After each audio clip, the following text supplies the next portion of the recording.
France's iconic cathedral, Notre-Dame de Paris, has witnessed centuries' worth of historical events. Today, we are going to examine some of the extraordinary moments that occurred in and around her walls during one of France's most turbulent periods, the revolution-filled 18th and 19th centuries. Hey everyone, Christine here with Elizabeth to celebrate the 200th, yes that's right, 200th episode of Footnoting History. Suffice to say that we can't believe we're 200 episodes in, but ultimately, we have you listeners to thank for that, so thank you. This episode is the direct, if belated, answer to several requests we had from listeners to discuss the history of Notre-Dame de Paris after a fire occurred there this past April. Trying to squeeze its entire history into one of our relatively short episodes would not do the cathedral's colorful life justice. So, we decided that we were going to hone in on the period that puts it squarely into our Revolutionary France series. But it's also a very eventful chunk of time, so I suggest you buckle up. It is our hope that using this approach will show how Notre Dame is more than just an image on a postcard. It was regularly a site of important religious and political events attended by some of the biggest names of the day. Okay, but before we do that, we're going to jump from the 1700s all the way back to give a little background. If this was a movie, it would be the flashback growing up montage. Think like the movie Up, but less sad. Hopefully, a lot less sad. So, the history of Catholicism in France is actually really closely entwined. In fact, Clovis I, who was king of the Franks and converted to Catholicism in the late 5th century, is often presented as the first king of the Franks to rule what we think of as France. So basically, France has been seen as Catholic, at least by its leadership, since again the 5th century. And we have him to thank for the City of Lights, as Paris is known. He named the city his capital in the early 6th century. But, of course, when he did, there was not yet Notre Dame. The cathedral, which was specifically dedicated to the Virgin Mary, did not exist before the 1100s when the Bishop of Paris oversaw the commencement of construction of the cathedral we now know as Notre-Dame de Paris on the Ile de la Cité, an island in the middle of the River Seine, which runs through the heart of Paris. The cathedral was built on the site of an older religious house of worship, which itself was quite possibly built on the former site of a Roman temple dedicated to the god Jupiter. So basically, the area has long been kind of a big deal. Now, as time progressed, and now really speed up the montage in your head, Notre Dame regularly underwent changes like adding side chapels, enlarging windows, growing, shifting. And it's easy for us to assume that because Notre Dame is such an imposing and awesome place, it must have been hugely significant to the royals of France. But the French monarchs actually preferred to hold their coronations in the cathedral at Rez and to be interred at the Basilica of Saint-Denis.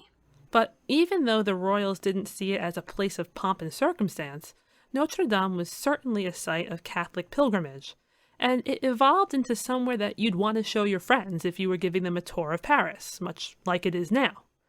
In fact, that's sort of what happened for the future queen, Marie Antoinette, in the 18th century. Marie Antoinette moved from Austria to France for the express purpose of marrying the heir to the throne, King Louis XV's grandson, which she did in 1770. Immediately, she was swept up into court life at Versailles, which is an opulent palace located away from Paris. Although Marie Antoinette, with the prodding of her mother, was curious to visit Paris, it wasn't until 1773 that she went there with her husband, the future King Louis XVI. During this trip, which also included visits to what is now the Pantheon and the Tuileries, Marie Antoinette first saw Notre Dame with its enormous dual towers and colorful stained glass, while throngs of people were watching her, of course. Bells rang, mass was said, and they were serenaded by a choir. I mean, that's exactly what happened the first time I saw Notre Dame. Kidding. But I totally actually did go to mass there, I think. I lit a candle? I'm not really sure anymore. It's very hazy, but a lot like Marie Antoinette. Think of the Kardashians. Moving on. The passage of 3 years between Marie Antoinette's arrival in France and her first visit to Paris emphasizes, though, for that time period, how much court life centered on Versailles in pre-revolutionary France. But Paris and the cathedral, oh, that, my friends, that belonged to the people. It wouldn't be too long, however, before the focus of French politics moved to Paris. Louis and Marie Antoinette became king and queen in 1774. But as their reign progressed, discontent bubbled among the people. And as the 1790s approached, so did the infamous French Revolution. Which yeah, exactly. You can learn a lot about through our Revolutionary France series, appropriately named. By the end of 1793, both Louis XVI and Marie Antoinette had been executed. Now, along with abolishing the monarchy, which the French Revolution is pretty most famously known for, the Revolution actually also launched a strong movement against religion, with an emphasis, therefore, on France's most dominant religion, Catholicism.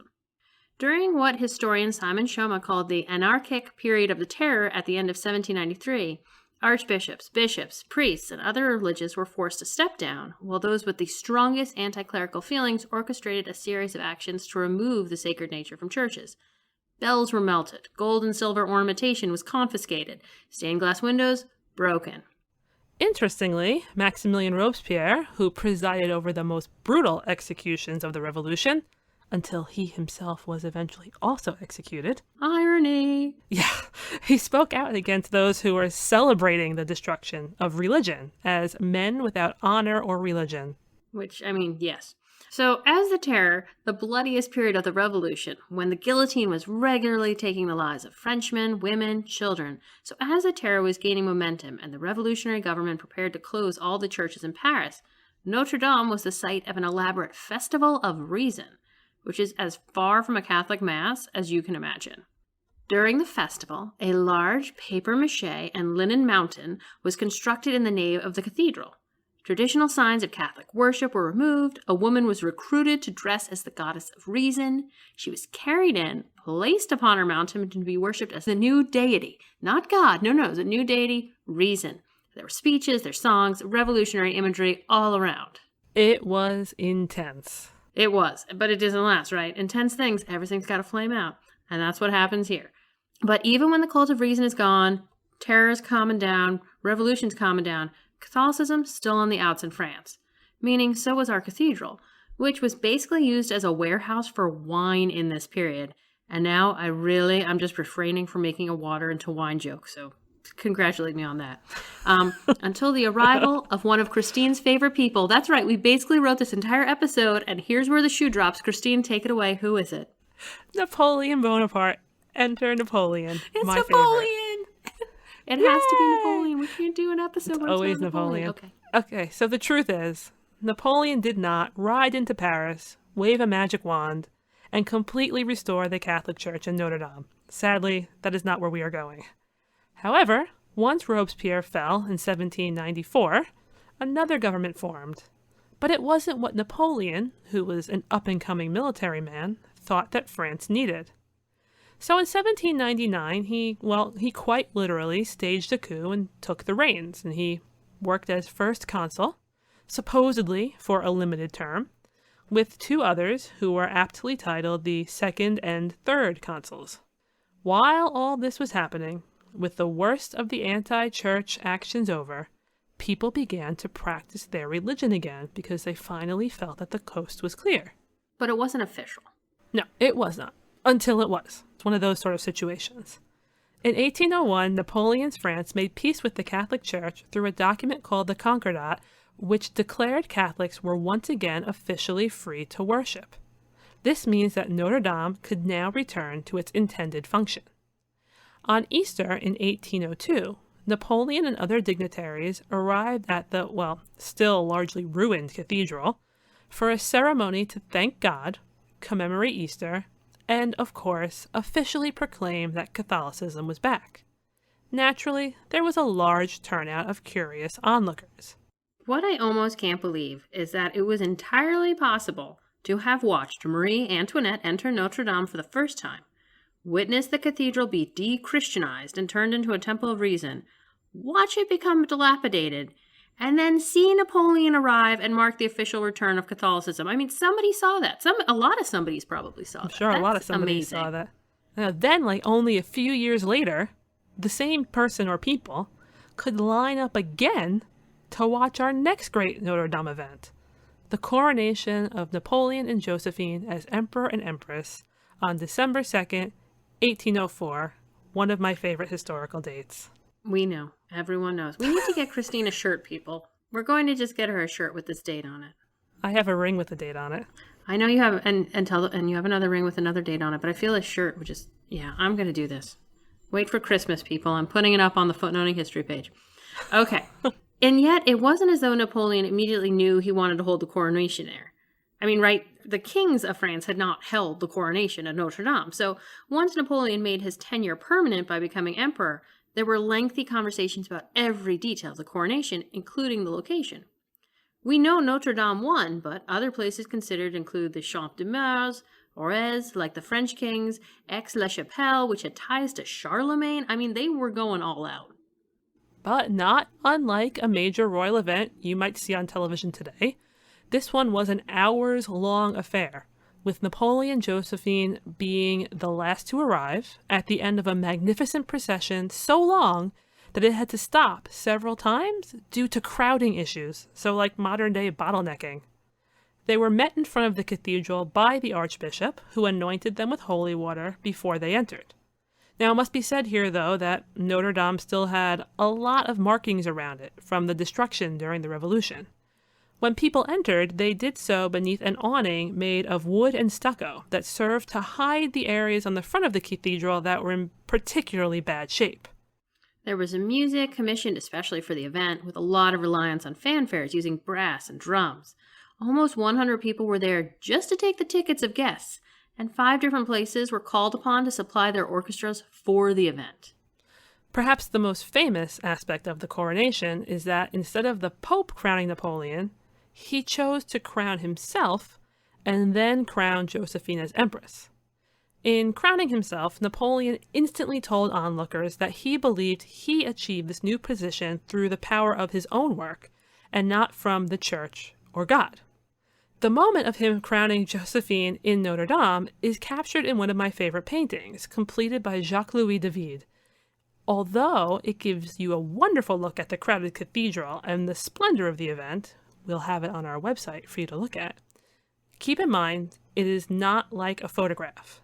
For example, Napoleon's mother, prominently featured in the image, did not really attend the event. So look at it for a sense of what occurred, but always keep in mind that this is an interpretation of events and not an actual snapshot of how everything looked. However, for those who attended, it is unlikely that any of them forgot this coronation very quickly. It was a long enough event that some people found the ceremony boring, while others were breathtaking.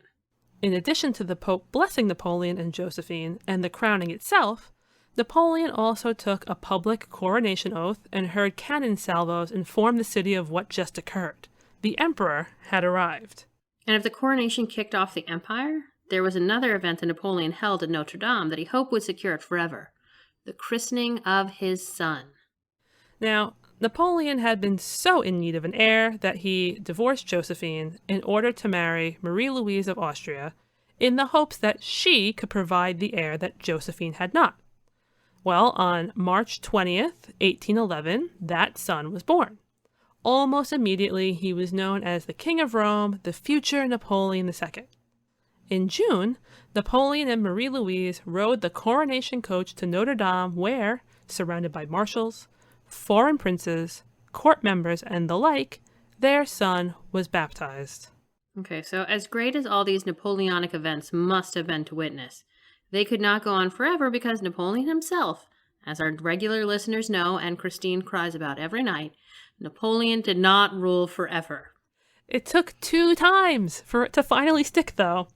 But after being overthrown in 1814, and then staging a comeback and suffering another defeat, this time the famous Waterloo battle, in 1815, Napoleon Bonaparte was banished from France, and soon after, so was the rest of his family.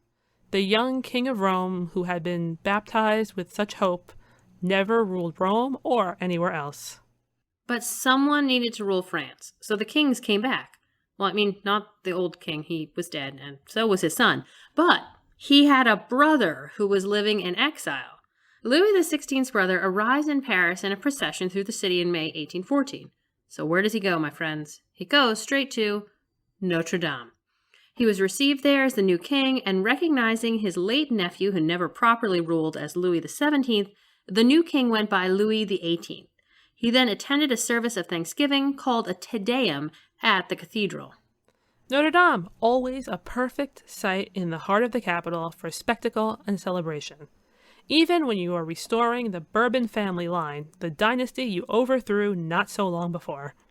Now, outside of the period of Napoleon's brief resurgence before defeat at Waterloo, Louis XVIII was able to stay on the throne until he died, which actually, for what we're about to say, was pretty impressive. It would have been, quite frankly, weird for the restored monarchs to follow in the steps of Emperor Napoleon I and have their coronations at Notre Dame, right? Because that's not what the kings did. And although there are images of him in coronation robes, King Louis XVIII never actually had a coronation. When he passed away in 1824, he was succeeded by his brother, Charles X, who did have a coronation. A glittery, sparkly one at Rez, just like his ancestors. And Charles X was eventually overthrown. Get used to that. He was in 1830. The revolution that topped Charles X is often called the July Revolution. And in addition to ridding the country of yet another king, it gave us a particularly famous painting by Eugene Delacroix known as Liberty Leading the People. You probably can picture it. Liberty is represented by a bare-breasted woman in a yellow dress, holding aloft the red, white, and blue French flag and carrying a bayonet as she literally leads the people to victory. Delacroix painted this beloved work at the end of 1830, so right around the Revolution, and it was first exhibited in 1831. The next time you see it, which again will also be on footnotinghistory.com, look at the background. Notre Dame is there. The Louvre's article about the painting tells us in no uncertain terms that although the landscape painted around Notre Dame is imperfect, the artist included Notre Dame to have the towers represent liberty and romanticism. 1831 was quite a year for Notre Dame in French culture, because not only is that painting coming out, but it was also when a novel by a man named Victor Hugo was published, a novel called Notre-Dame de Paris, or, as you might know it, The Hunchback of Notre Dame. As much as Quasimodo, the bell ringer of the cathedral, is emphasized to us today, the original title of the novel tells you who, or rather what, Hugo believed was the true star of the novel. And as you probably realize, the book was a huge success, which naturally brought even more attention to the cathedral. But that story itself could be an entire episode. And perhaps it will be next year. Stay tuned. But after the overthrow of Charles X came the July monarchy under yet another king. This one was Louis Philippe I. Louis Philippe was a relative of the previous kings, but not a direct brother. He decided not to have a coronation following in the footsteps of Louis XVIII. Louis Philippe was also overthrown. See the running theme here? I mean, this episode really drives home why I call this series Revolutionary France, even though it goes well beyond the French Revolution of the 1700s, because it was like every few years a member of Monty Python would show up and then be like, and now for something completely different. Which is actually not the worst seg into our mention of the state of Notre Dame in this period. In the 1840s, while Louis Philippe was still on the throne, the government executed a plan to restore the cathedral. Two architects were given the task of returning Notre Dame to magnificence, Eugene Viollet-le-Duc and Jean-Baptiste Lassus. The project outlasted both Louis Philippe's tenure and the life of Lassus. Once his work partner passed, Viollet-le-Duc oversaw the project solo through to its completion in the 1860s, which means it was for a full 20 years after the project began. And as you can imagine, political events did not cease while Notre Dame was being restored, as much as that probably would have been welcomed by most people in Paris. In 1848, so about 4 years into the restoration project, another revolution broke out, the one that ousted Louis Philippe. This one was determined not to have any more kings at the end of it, so it ended up with an emperor. But that wasn't the original intention. No, not at all. Originally, the revolution resulted in the Second Republic. This Second Republic elected a president, and that president just happened to be Louis Napoleon Bonaparte, nephew of former Emperor Napoleon I. They're back. I know, they're never gone for long. Excited by the prospect of the Second Republic because it gave opportunity to people who weren't the Bourbons. But despite his family still being legally banned from the country, Louis Napoleon got himself elected to the Assembly. Then he saw the law banishing the Bonapartes lifted so that they could return back to France, and then he was elected the first president of the Second Republic. Spoiler alert, he was the only president of the Second Republic. It took a few years after being elected president, but at the end of 1851, he did what Bonapartes do. He staged a coup. Immediately following the coup that was meant to increase the length of his presidency, Louis Napoleon ordered a referendum. He wanted the people, which, did not include everybody, to vote to validate his coup. And validate it, they did. At the end of December, it was reported that Louis Napoleon won with an overwhelming majority, 7 million people voting yes for him. To celebrate, he also declared that a Te Deum should be said on New Year's Day, 1852, in churches and cathedrals around France. The extended president himself attended the one at Notre-Dame. The streets were lined with banners all along the route he traveled, proudly having LN, for Louis Napoleon, on them. The doorway to Notre-Dame was decorated with flags, flowers, and that magic number, 7 million. Inside, candles hung from the ceiling and a choir of about 500 sang the Te Deum. The event in Notre-Dame was the moment of transition for Louis Napoleon. When he left the cathedral, he did not return to the Élysée Palace where he had been staying. He went to the Tuileries, the home of French kings, and his uncle Napoleon I. Everyone knew it was only a matter of time before Louis Napoleon became an emperor just like his uncle, right? I mean, that kind of was the trajectory that the whole family went on. And indeed, that change was carried out by December 2nd, 1852, when the Second Empire was officially declared after yet another referendum. The date was intentionally chosen because it was the anniversary not only of his own coup, but of when Napoleon I and Josephine's famous coronation happened at Notre Dame, which we talked about earlier, as well as his uncle's victory at Austerlitz. Louis Napoleon became Napoleon III, honoring his uncle's late son, who had been considered Napoleon II despite never ruling. As much as Napoleon III admired his uncle and would have loved to have had a new coronation in the tradition started by Napoleon I, Napoleon III and the Pope weren't seeing eye to eye over some things at the moment, and the Pope refused to come to Notre Dame. Since no one else was acceptable as an officiant, there was never a coronation. Which is a super bummer. What he did have was a wedding at Notre Dame. Any emperor who wants his line to continue needs an heir, as we've learned earlier. So shortly after becoming emperor, Napoleon III chose his bride, Eugenie. His choice was somewhat controversial, and he gave a passionate speech to the government assembly about his preference for a bride he loved over a political alliance. The whispers about his selection, though, were loud enough that Napoleon III moved his wedding from February 10th, 1853, up to the end of January, which sent workmen at Notre Dame into a tizzy because they had to rush to complete the preparations. On the day after they were married in a civil service, Napoleon III and Eugenie got married at Notre Dame. There was a great procession, with the couple taking a carriage drawn by 8 horses through the soldier-lined streets. Every French dignitary you could imagine was there, but there was a lack of international royalty because nobody could make it there in time once the date got moved up.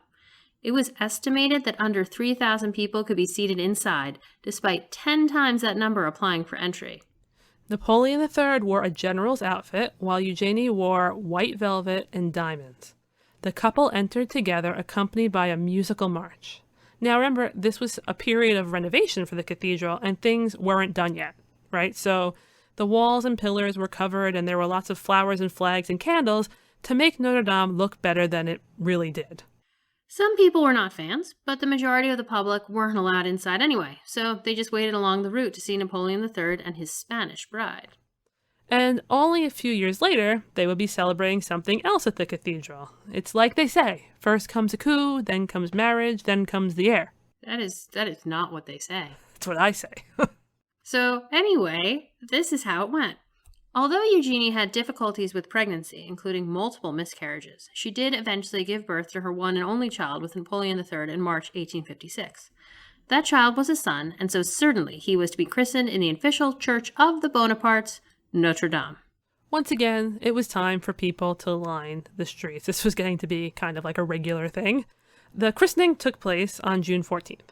Although he would be known to history as the Prince Imperial, his actual full name was Napoleon Eugene Louis Jean Joseph, and his godparents were Queen Josephine of Sweden, a cousin of Napoleon III, and the Pope, both of which had others representing them at the event, so you wouldn't have seen them even if you were lining up and hoping to catch a glimpse. The christening was massive, with the architects still working on the cathedral designing the decor. Thousands of people attending in various places, and music played that was also used at Napoleon I's coronation. The Fondation Napoleon reports that later, Napoleon III commented that this proud day was a good substitute for the coronation that he never had. And indeed, he does seem to have been truly overjoyed, because it's said that he kicked off the fireworks display that night by shooting off the first rocket himself. And the happy times at Notre Dame didn't end there. Our last big event is about the cathedral herself. Because she is the star of the show and deserves her moment. And she's getting it. In May 1864, the restoration project that began way back in Louis Philippe's 1840s reign was completed, and the Archbishop of Paris held a victorious rededication. Gone were the days of trying to hide all of the cathedral's flaws. The gargoyles that feature so prominently in modern people's mental images of Notre Dame were back, as well as a significant number of other statues and objects that had been taken or destroyed, particularly during the Terror. Also back was the tall, skinny spire known as the Arrow that sticks out of the top of the cathedral. It took decades, but the restoration fixed so many things like the great organ, the sacristy, and the transepts and the portal of judgment, which is the grand doorway surrounded by religious figures, including Christ during the Last Judgment. It was, without a doubt, a massive undertaking, and one of which Le Duc could be proud. Notre Dame in all of its glory outlasted both the Bonapartes and the House of Bourbon. In 1870, Empress Eugenie fled, and in 1871, Napoleon III followed her to England.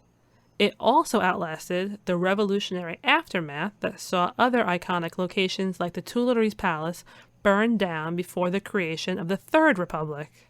2 world wars, including Nazis occupying Paris, and the Fourth Republic have also come and gone while Notre Dame stands strong. France is currently in its 5th republic, and Notre Dame is still there. It underwent further renovations in the 20th century, and as we know, needs some love right now, which it will receive, and we hope it will continue to be a prominent feature of Paris for centuries to come. But no more Napoleon for right now. This has been Footnoting History. If you like the podcast, be sure to visit our website, footnotinghistory.com, where you can find links to further reading suggestions related to this week's episode, as well as a calendar of upcoming podcasts. You can also like us on Facebook and follow us on Twitter @HistoryFootnote. Until next time, remember, the best stories are always in the footnotes.